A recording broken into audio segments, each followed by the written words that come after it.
ಅಪ್ಪ ನಮ್ಮಮ್ಮ ಅದು ಹೆವಿ ಕಷ್ಟ ಬಿದ್ದಿದ್ದಾರೆ. ಓಕೆ. ಆದ್ರೆ ಅವ್ರು ಹೇಳ್ಕೊಳ್ಳಲ್ಲ. ಹ್ಮ್.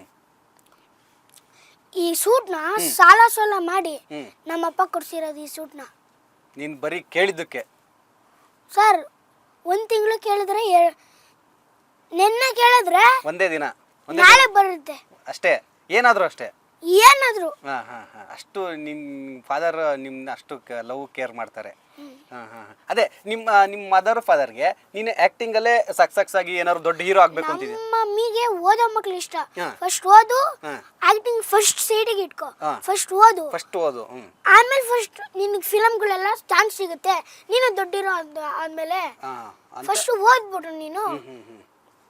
ಆಮೇಲೆ ನಿನಗೆ ಫಿಲಮ್ ಆಕ್ಟಿಂಗು ಇವ್ನು ಓದ್ತಾನಪ್ಪ, ಇವನು ತುಂಬಾ ಚೆನ್ನಾಗಿದ್ದಾನೆ, ಇವನು ಫಿಲಮ್ಗೆ ಹಾಕೊಳ್ಳೋಣ ಅಂತ ನಿನ್ನ ಹಾಕೊಂತಾರ್ಯಾ ಅಂತ ಹೇಳ್ತಾರೆ. ಫಸ್ಟ್ ಓದು ನೆಕ್ಸ್ಟ್ ಆಕ್ಟಿಂಗ್ ಎಲ್ಲ ಅಂತ ಮಮ್ಮಿ ಹೇಳ್ತಾರೆ. ಏನ್ ಗೊತ್ತಾ, ನನ್ನ ಮಗ ಬೆಳಿಲಿ, ಓದ್ಬಾರ್ದು, ನಮ್ಮ ಮಗ ಬೆಳಿಲಿ ಅಂತ ನಮ್ಮಪ್ಪನ. ಅಂದ್ರೆ ಬೆಳಿಲಿ ಅಂದ್ರೆ ಯಾವ ತರ? ನೀನು ಹೀರೋ ಆಗ್ಬೇಕು ಅಂತಿದ್ಯಾ, ದೊಡ್ಡ ಇದೇ ತರ ಗುರುಸ್ಕೋಬೇಕು ಅಂತಿದ್ಯಾ ಅಥವಾ ಏನು?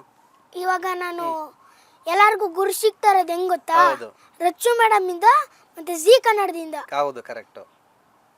ಆ ಒಂದು ಶೋ ಮತ್ತೆ ಈ ಶಾರ್ಟ್ ಮೂವಿ ಆಕ್ಟಿಂಗ್ ಇಂದ ಅವರು ಮತ್ತೆ ಜಿ ಕನ್ನಡ, ನಾನು ಎರಡನ್ನೂ ಮರೆಯಲ್ಲ.